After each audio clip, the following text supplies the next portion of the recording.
Welcome to the 2024 Silver Slugger Awards presented by Louisville Slugger. Here are your hosts, Robert Flores, Alex Avila, and Tom Verducci. That's right. If you love offense, this is the show for you. Welcome to the 2024 Silver Slugger Awards presented by Louisville Slugger with Alex Avila and Tom Verducci. I'm Robert Flores. Tom, we get a chance to celebrate offense, and we get some first-timers, but also a lot of star power here. Yeah, I always look forward to the first-timers. And, Alex, if you win one of these awards, I mean, this is hard to win.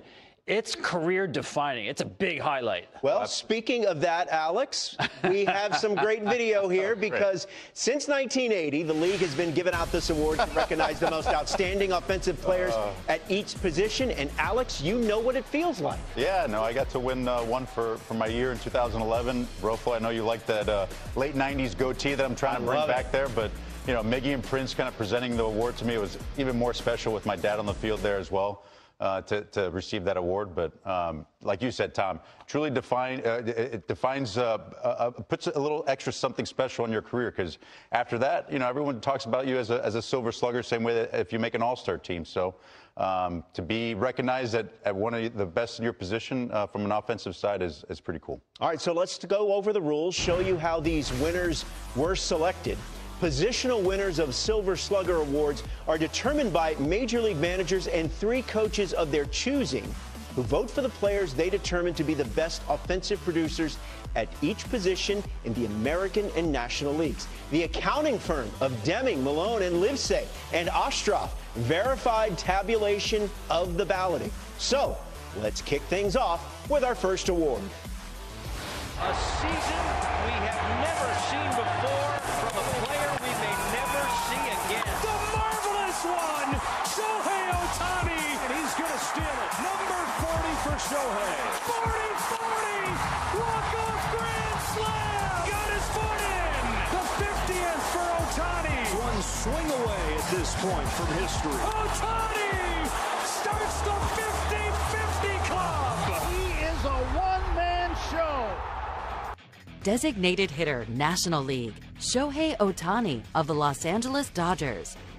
The 50-50 Club welcomed its first member in 2024 as Shohei Ohtani put forth a season unlike anything we've seen before. 54 homers, a Dodgers franchise record. 59 stolen bases, more than double the previous high in a 50-home run season. And oh yes, he also led the National League in on-base percentage, slugging percentage, RBIs, and runs scored. With more, here's Tom. 50-50, yeah, that's really cool. How about this? Another very cool number. Most home runs of 450 feet or more. Shohei has more than every team that plays not at altitude. Yeah, that's more even than the Yankees with Soto, Judge, and Stanton. How does he do it? Leverage is the key for Shohei Ohtani. The way he hits a baseball, he hits the parts of the ballpark that most hitters will never see. When I see these home runs, I watch the outfielders here, and they actually think off the bat they have a chance at getting the ball, but he has so much backspin that the ball just keeps going. There's no way you're going to get close to these unless you're deep into the bleachers and hopefully you brought a glove to the ballpark with you to catch it. So when I think about the leverage of Ohtani, how does he do it? I want you to watch his hips in particular, how fast he spins his hips to get through this baseball. Wow, talk about leverage. I want to break it down here, this swing on this home run. The front hip actually turns back away from the baseball, then turns into it with so much force. You see him back on that heel in the high finish. And all these pictures you see, his head is very still. And the extension, most power hitters talk about that bottom hand. Both hands are strong. Like, yeah, another lefty who hits it a long way, Phil Mickelson. Yeah, I'm comparing him to a pro golfer because when he hits a baseball, it disappears like a golf ball. There's no one like Shohei Ohtani. Teoscar Hernandez takes home his 3rd career Silver Slugger after hitting a career-high 33 home runs in 2024. Teo hit the best under the brightest lights, winning the Home Run Derby and hitting 3 home runs during the Dodgers' march to the 2024 World Series title. And joining us now from the world champion Los Angeles Dodgers, Teoscar Hernandez. Teo, congratulations. You and I spoke during the World Series about the fact that you actually have a World Series ring from your time with the 2017 Houston Astros, but that this ring would mean much more. What is this going to feel? What's it going to feel like once you actually get your hands on that World Series ring with the Dodgers?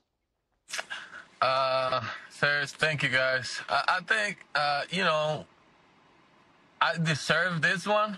I'm gonna think like that because in 2017 I was on the team, but regular season on the IL, so I wasn't part of it because the same day that I got called up that year, I got hurt, so I didn't do anything basically, and I get the ring. But this one, you know, I put a lot of effort trying to do my best to help this team win a championship, and at the end of the day, we did, and we get to the World Series and win everything. Well, this year you definitely did something. Yes. Home Run Derby champ, World Series champ, but then coming up big over and over again for this Dodgers team. I want to take you back just to a more recent moment, the parade, because I was watching this parade, and when Mookie introduced you and gave you the mic, and that place went nuts. You got pretty emotional. I just want to, what was going through your head there? What hit you in that moment? Because it seemed like probably one of the more special moments for you. Yeah, man. It just, you know, this was my 7th year in the big league, so I never had a moment like that when everybody was trying to give me that love that they've been giving me all year.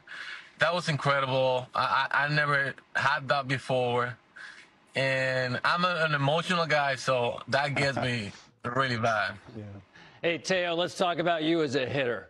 Because I look at you and I see a great breaking ball hitter. I mean, you had more home runs off spin than you had off fastballs. Not many hitters can say that. So what is it that you think you do so well that makes you hit spin so well? I think it's because they've been throwing it a lot in the last 3 or 4 years. So I have to make that adjustment if I want to keep producing and doing good things for the team that I'm playing. And you know, this is about adjustment. I make adjustment because I think I see more breaking balls in the game than I see fastballs. So you know, when I get a fastball, I try to hit it. But most of the times, I'm just looking for a breaking pitch because that's what they throw me. Teo, I've heard players across the league talk about the gruel or the grind that is the season, how grueling it can be physically and mentally. Now that you've had a few days to decompress, you're a World Series champion, you're a Home Run Derby champion, and now a Silver Slugger Award winner. Just now that you've had time to reflect on the season that was, what comes to mind? I go back in the beginning of the season, and honestly, I never thought it was going to be good. I always bet on myself. I know I can do a lot of good things, but this year was amazing.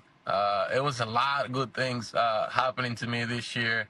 But most important, it was that I was healthy. It was incredible. It was unbelievable season, and I don't think I'm going to forget this one. So really excited for the opportunity that they gave me at the beginning of the year and the confidence that they had on me just to be able to do my thing and, you know, bounce back from last year and help this team win a championship. Well, Teoscar, yeah, I was going to say, I know you've won the Silver Slugger before. It's a beautiful trophy. Hopefully you got some more room in your trophy room for it. What does it mean to you to win the Silver Slugger again? It means a lot because if you go back, there was a lot of good players in their years. There was so many good players that they couldn't win any because there was a lot, like Hall of Famer players, guys that hit the ball, hit homers, drive runs, and a lot of good guys that spend a lot of times in the league and never win more than one or never got none.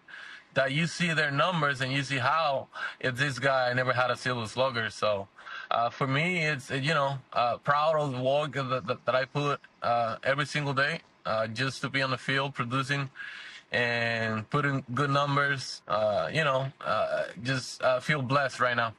Teoscar, congratulations on a fantastic season. Enjoy this offseason, and we'll see you in 2025.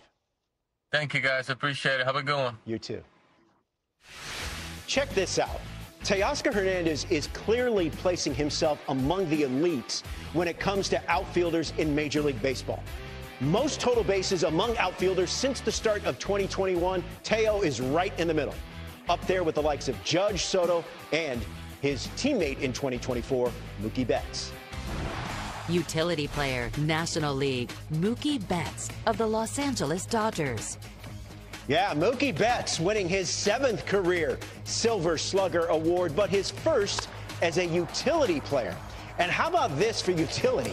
Betts is now one of just 5 players to win 7 or more Silver Sluggers and 6 or more Gold Glove Awards, joining Ryan Sandberg, Pudge Rodriguez, Ken Griffey Jr., and Barry Bonds.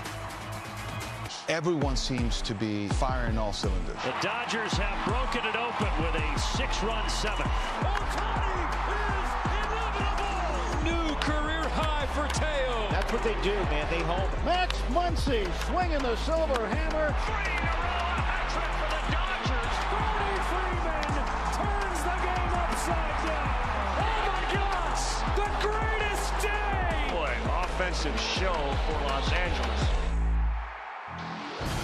The offensive team of the year in the National League, the Los Angeles Dodgers.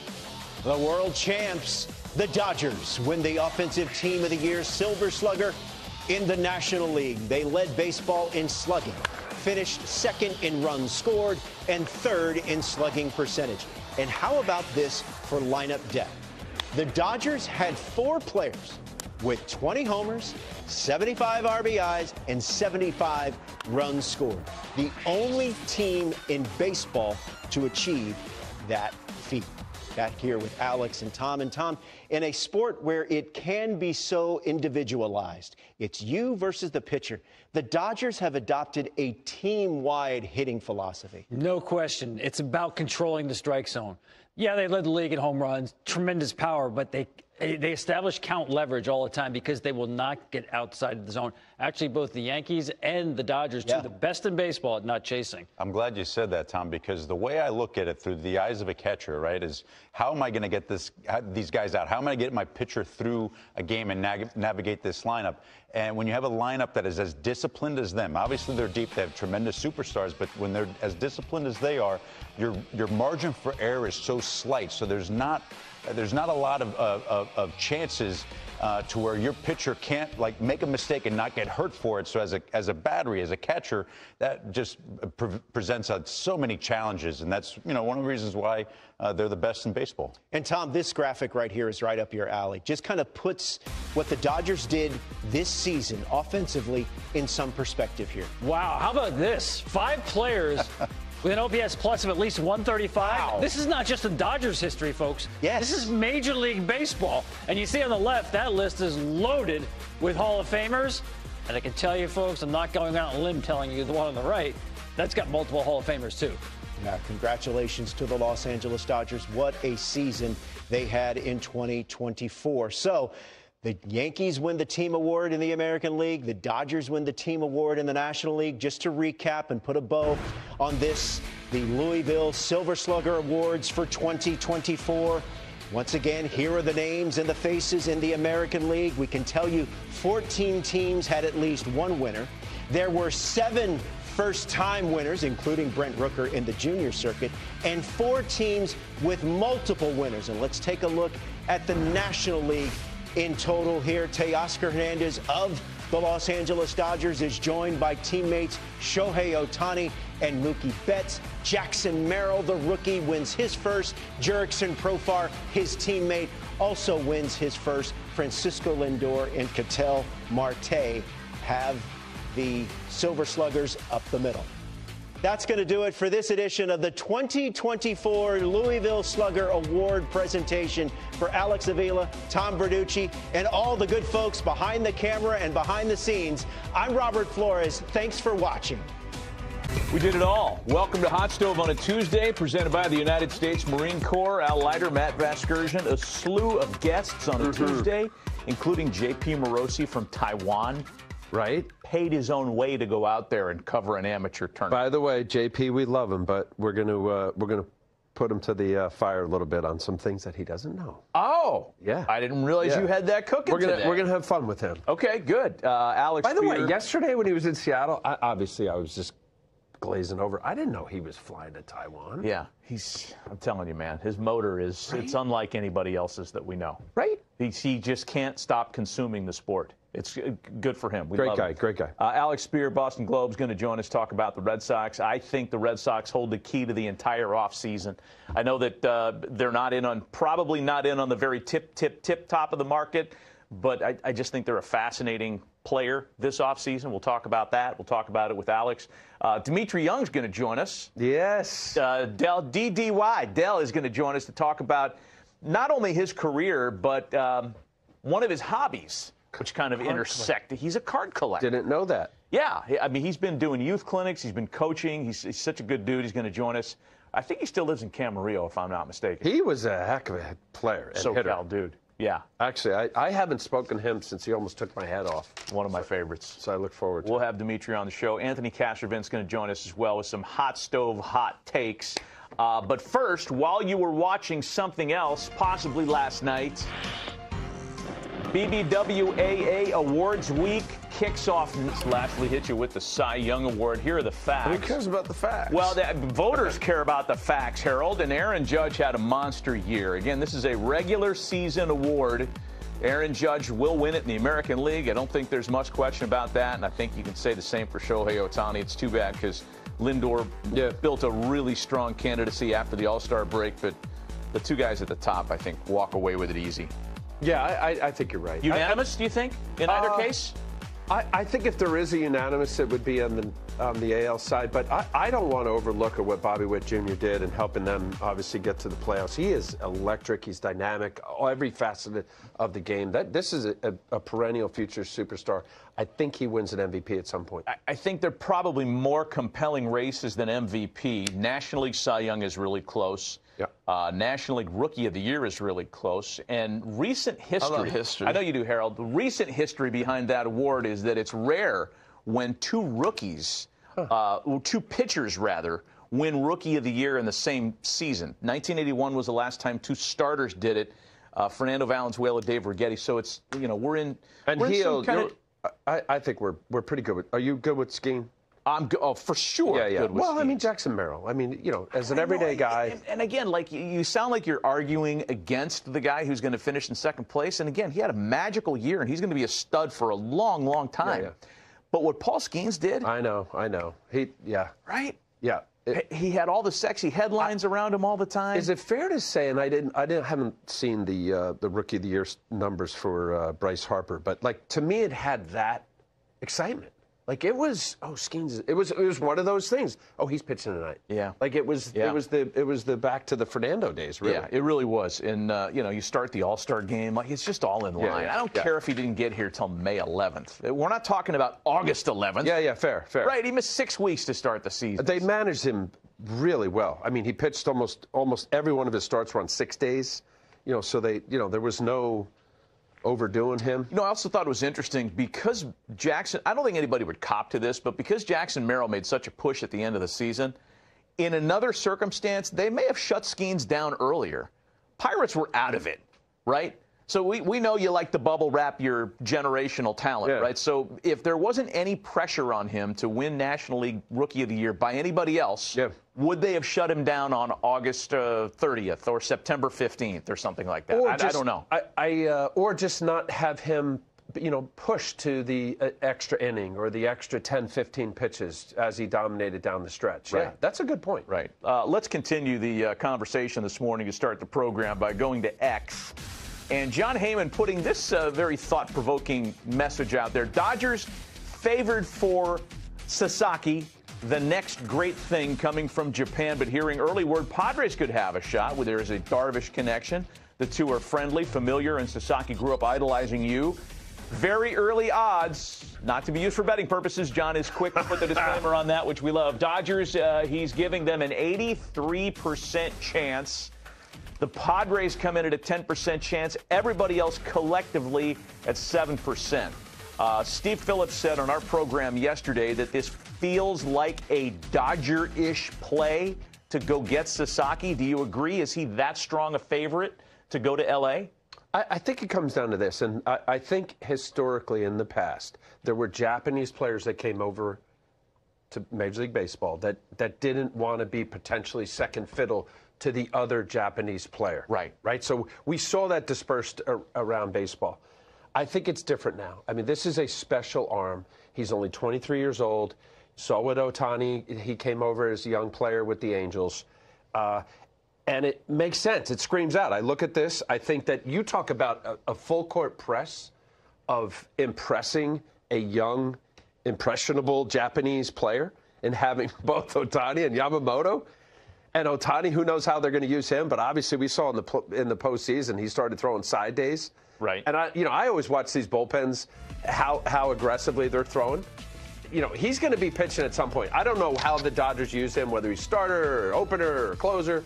But, yeah, this is pretty much how it looks like it's going to play out, which means Walker Buehler, who was exceptional in the postseason and obviously finished up their World Championship season with a punch-out and everybody piling on him. He likely won't be part of the mix. I know we don't have Bobby Miller in there. I know he went kind of sideways, but I love his stuff. Oh, I mean, there's so many names in a potential 2025 Dodgers rotation that we don't know about, including May and Gonsolin, who we did have in there, who coming back off injuries. Pretty interesting stuff. We're going to talk a little bit more about Juan Soto and where he might land and if there are any new shakes and leads on that later on in the program. But first, we are so pleased to welcome back a very important member of our show's cast, back from sabbatical and hopefully with us for better attendance than what he's exhibited the last few years. Hey everybody, here in Taipei City. I got my crew here, Andrew, Tyler, and Ryan, and we are outside of this amazing restaurant that we found. And I got to admit, guys, my initial geography was poor, but I feel like I saved the day. What do we think? Oh, we stumbled upon an absolute gem. A great job, JP. 11 out of 10. It always works out that way. Great job. We have no idea what it's called. We don't know what we ate or what it was, what it cost. None of that doesn't matter. We don't know what we're good. JP paid, too. He's a gentleman. Well, thank you, guys. It was excellent, as they say in Mandarin. Hung hao. Very good. So thank you so much. How much Italian you speaking, Mike? No, it's JP, and he's in Taiwan. Harold, JP, good morning. Wow, it's good morning. Yes, good morning, says Harold as well. Good morning, or good evening, I should say. But before you get ready to run the streets, because I know it's just after 10 p.m. Taiwan time, and you're about to just go nuts, hit the clubs and everything, tell us about your travels. Tell us about what you're doing in Taiwan. Matt and Al, thank you very much. Shawu Hao, as they say. Good evening here in Taipei City, Taiwan. Getting ready for the Premier 12, which gets underway tomorrow. So Wednesday here in Taipei City, we'll be calling the Chinese Taipei versus Korea matchup. And along those lines, I was able to attend BP and some festivities today at the Taipei Dome. Check this out and slow this down. This is South Korean captain Sung Moon Song hitting with the bat upside down. He had the bat from the barrel, and he was hitting it with the handle. Here was the press conference, hundreds of reporters. This is one of the biggest sporting events that we ever see, certainly in the baseball world. That's a lot of media here at the introductory press conference. So a lot of great events happening, and I say this, a lot of great prospects in this tournament. How about Matt Shaw with Team USA, a Chicago Cubs prospect? He is off to a tremendous start. The U.S. has actually lost 2 of their 3 games, but Shaw right now 8 for 11 with a 727 batting average. So he's been great. I'm excited to watch here in Taipei City, Travis Bazzana, who is the #1 overall pick in the draft this past year, the Cleveland Guardians. He's a star of Team Australia. So you've got Matt Shaw of the U.S., Travis Bazzana of Australia, and Do Young Kim of Team Korea, just 21 years of age, but he is a known commodity. Take a listen to this call of a cycle that he hit earlier this year for the Kia Tigers of KBO. 바깥쪽 완전히 빠져앉았고요. 잡아당긴 타구입니다. 왼쪽입니다. 던져 넘어갑니다. Well, That doesn't make any sense. Oh, Young Kim, I love the call. I love the player. How about this? An OPS above 1,000 this year for the Korean League champions, the Kia Tigers. 38 homers, 40 stolen bases as a 21-year-old. 21 is the same age that Yamamoto was when he won a gold medal for Japan 5 years ago, the same age that a young Shohei Ohtani was when he helped Japan to the medal round back in 2015 in the first edition of the Premier 12. And Matt, I got to say this, speaking of prospects, I think I found some good prospects of a gift that I might want to bring home to you, my friend, from Taipei City. How about this? Here I am at the shop, and I'm wondering, Matty V, certainly the cheer squad for Team Chinese Taipei also very popular. Jesse wears number 66. Let me know if I've got to clear some space in my luggage to bring you home. A little bit of merch here from Team Chinese Taipei.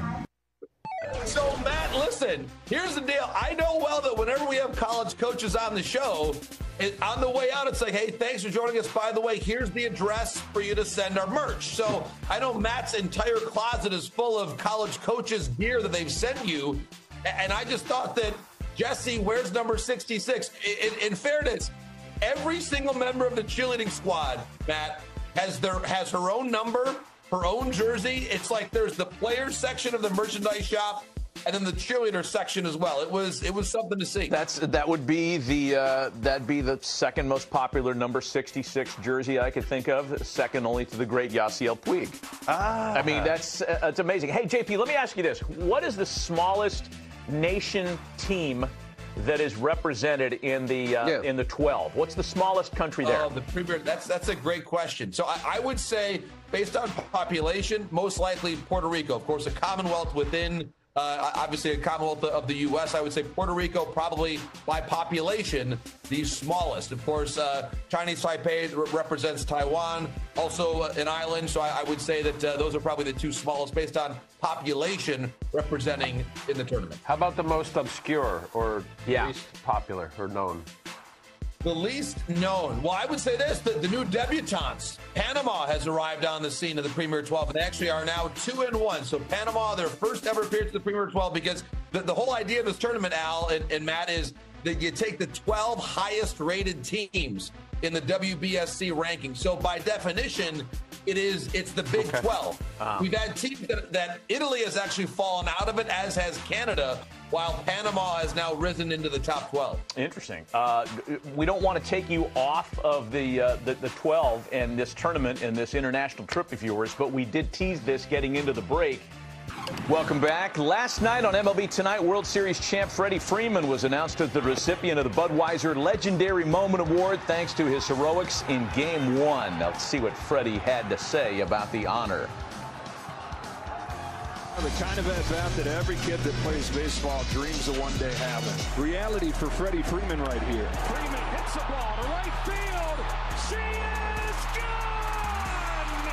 A hobbled Game 1 hero for the Dodgers. Freddie Freeman, congratulations on the historic walk-off grand slam. That is the legendary moment of this season. I appreciate that. Did you know it was gone when you hit it? Oh, yeah. Yeah, I certainly did. That's as cool as I can get, I think. I don't have anything else. Do you remember much of the tour running around the bases? Like, you remember getting to second and third? No, I kind of blacked out, to be honest. Like, you just hit a walk-off grand slam in the World Series. It's just kind of... yeah, you black out. And usually we wave to our bullpen. When I went to go wave to them, I looked over there and they were just going nuts. So I figured a wave was not going to do the trick in that moment. So that's when I went with the flex and the scream at them. That's about as good as it gets, man. Yeah. Blacked out running the bases. I think we could understand that. Yeah, right? I get it. Yeah. So the Dodgers, for obvious reasons, are installed as the way too early 2025 favorites. According to MLB.com, this was posted yesterday. And usually we see these lists and we try to take issue with one of the choices and we say, oh, they're too low, they're too high. This is about as perfect as I think I could imagine. And again, way too early for this kind of thing. They admitted as such when they put the list out.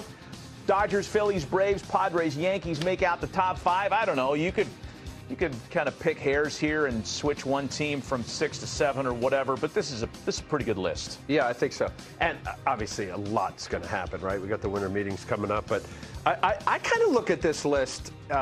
Who wasn't a top team last year if we did something similar and they ended up having who a heck could of a be year? a disruptor? Yeah, so I mean, first of all, the Mets, there's no way preseason last year. I mean, that was a reset, right? We're going to see what it looks like, and obviously with Verlander and Scherzer having gone. But Kansas City, what the Royals were able to do. The Tigers commitment right now, Maddie, they have, it's like $40 million with a tax rate of 60. The cap or tax space is $180 million. Their highest paid player is Javi Baez. Like, you talk about a team that if they really want to, that was an amazing year, what the Tigers ended up doing. That's right. No, you make a good point. Those two teams could be pretty interesting, and they could disrupt this year for sure.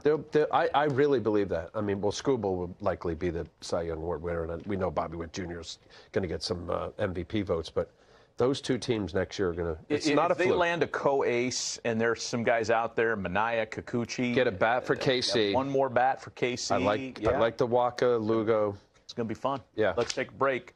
今回のシーズンを通して、MLB のさまざまなチームや選手たちがどんなパフォーマンスを見せてくれるか、本当に楽しみですね。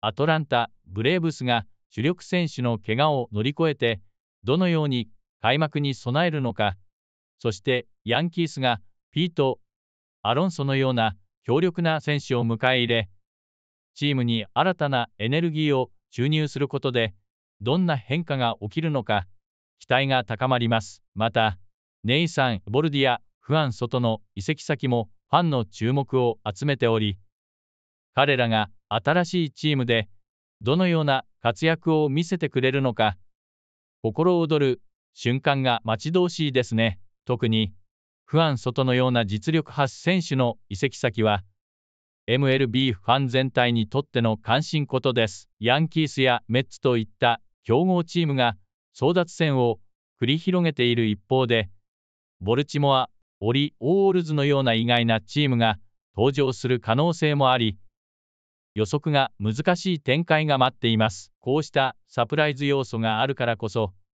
オフシーズンの動きはファンにとって毎年の楽しみの一つであり、各チームがどのような戦略を立てて、どの選手を獲得するのかで、シーズンの結果が大きく変わる可能性があるのです。ファンとしては、シーズンの最初から最後までワクワクが止まらないですね。また、クリーブランド・ガーディアンズにおけるシェーン・ビーバーの復帰やスティーブン・クワンのさらなる成長も、今後のチーム成績に大きく影響を与えるポイントです。ガーディアンズのファンにとって、ビーバーの順調な回復とクワンのさらなる攻撃力と守備力の向上に期待が寄せられています。ビーバーが完全に復帰し、クワンがチームの中核としてどのようなリーダーシップを発揮していくのか、そして彼らがファンやチームメイトにどのようなポジティブな影響を与えるのかが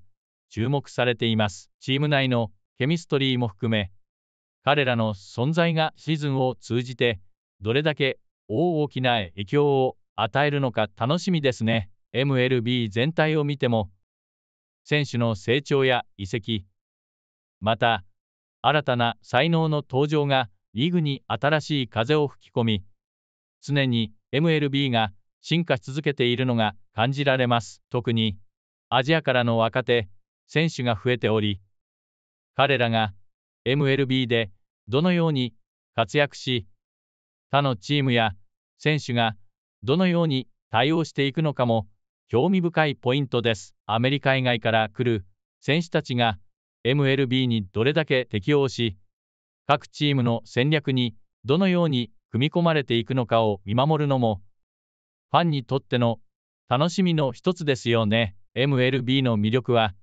個々の選手のプレーだけでなく、チーム全体の戦略、そして時折見られる驚きのトレードやドラマティックな展開にあります。そのすべてがファンを魅了し、毎試合に興奮と感動をもたらしてくれるのです。さらに、このオフシーズンの話題も様々です。日本からのスター選手、例えばロキ・佐々木が MLB 入りを目指しているという報道もあり、彼がどのチームと契約するのかも大きな注目ポイントとなっています。ドジャースが彼を強く求めているとされている一方で、佐々木が尊敬するダルビッシュ有が所属するパドレスも候補として浮上しており、彼が最終的にどのチームを選ぶのかが気になるところです。MLB は国際的な選手が集まる場所として、これからも多様な背景を持つ才能が集結し、